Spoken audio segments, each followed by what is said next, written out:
Okay, hi.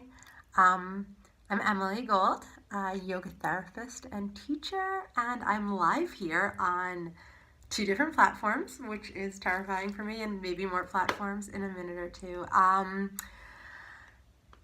just thought that we would talk today about mom guilt. Um, Mom guilt. So, why am I talking about mom guilt? Well, for one, I'm a mom and I am always feeling mom guilt. If you don't know what mom guilt is, don't worry, we're going to talk about it in a second. But I also wanted to talk about mom guilt, not just for me, not just to be selfish, but because I feel like lately I'm hearing even more about mom guilt. It's like, welcome to February, it's mom guilt month. So there's been a couple social media mom guiltings I've noticed a little bit more than usual. Maybe I'm just extra alert to it. But the other thing is that maybe this is why I'm alert to it is some of you know I am hosting a yoga retreat for women, a self-care retreat in Spain in May. And I am hearing from a number of these amazing, awesome women I know, women I've worked with before, who are telling me that they want to come, but they're feeling too much mom guilt. They don't think they're going to come because they feel guilty, which is a totally legit feeling. I mean, whatever you're feeling is a legit feeling. And this concept of mom guilt, I think, is a very real feeling. And I just thought we would jump into it a little bit. What it is, at least how I see what it is. There's actually a lot of research about mom guilt, but this is not that kind of talk.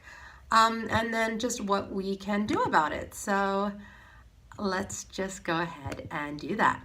So the way I sort of see mom guilt is this idea of feeling guilty for any like non-essential time away from your kids.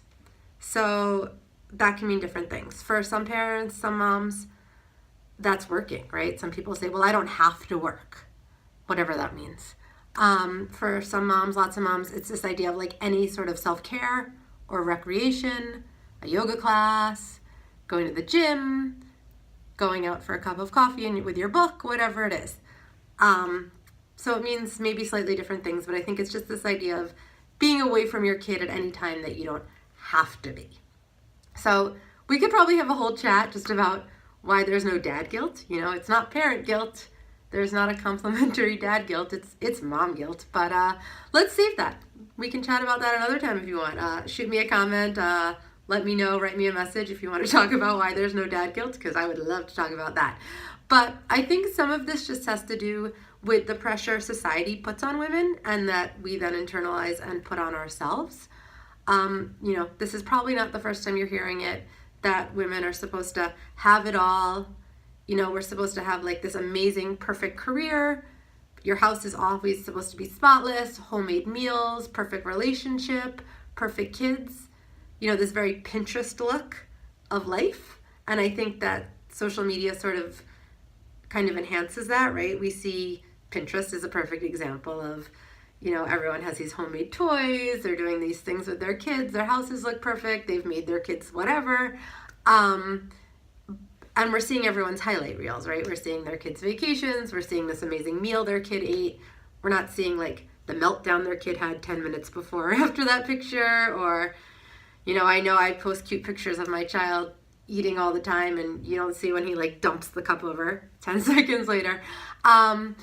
But I think part of the problem is that you're supposed to have this all and you're supposed to love it. But one is like, that's not really possible. I don't think anyone can have it all because there's not enough time in the day. If you're going to have all that stuff, you're not going to sleep. And if you're really freaking tired, you don't have it all. Or you're on lots of drugs and then you still don't have it all. And I think it's okay to not want all of that. I think it's okay to say like, I don't want to cook dinner. I want to order in and take a nap for half an hour. And if you can afford to do that, then that's great, or whatever that is. But I think we've convinced ourselves that having it all is like the goal we're supposed to have, and also the goal that we want to have. So I think that's just important to check in with ourselves. So I think we've sort of convinced ourselves that anything that doesn't serve that purpose of having it all is something to feel guilty about. So mom guilt is definitely real. This is not something, I don't think personally that it's something that's sort of made up or people just complaining. I think it's a real thing that's coming from all this external, internal pressure. So what can we do about it? What can we do about it? There are a few things that I try to remind myself of whenever I'm feeling mom guilt, so a million times a day, that I thought I would share from you.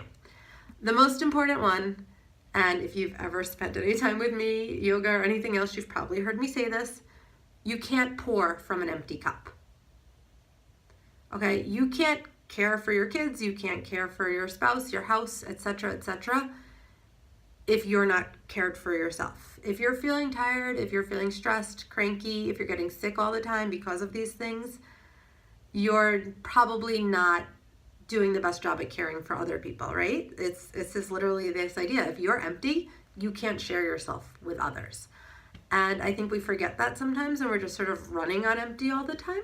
But it's just simple. You can't pour from an empty cup.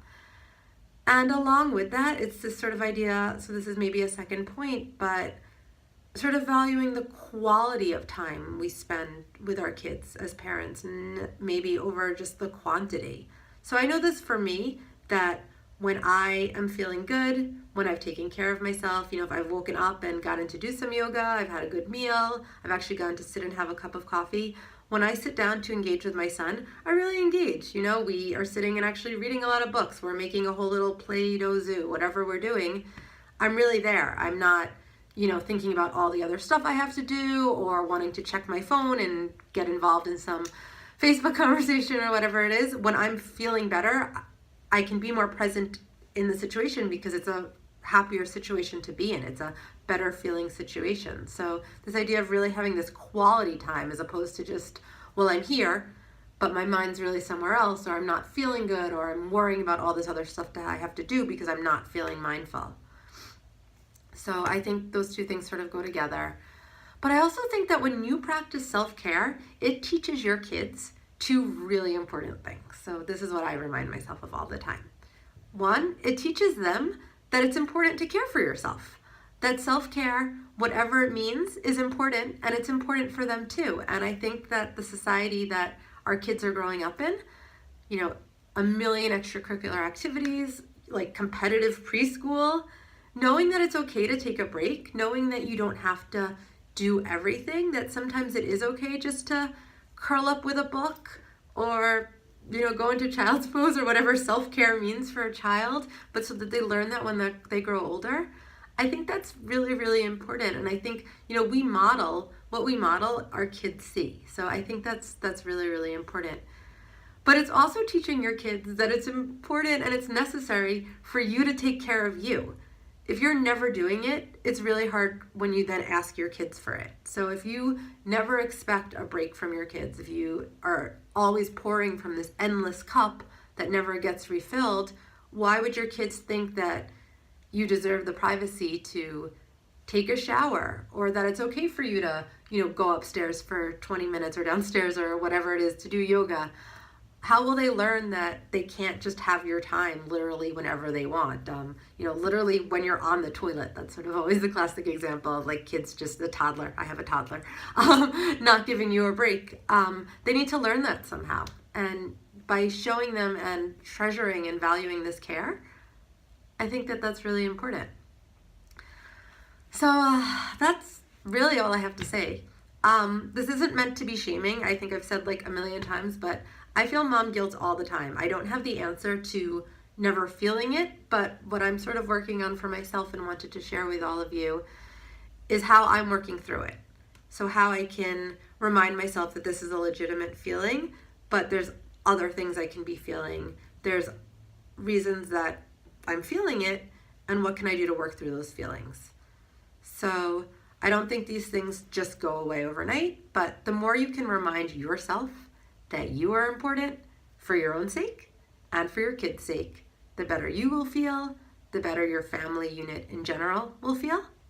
So, maybe that means taking a bath, sitting and having a glass of wine, or, on a Saturday, taking a nap, asking your partner for that time. You're going to go take a nap or go to a yoga class, get a pedicure.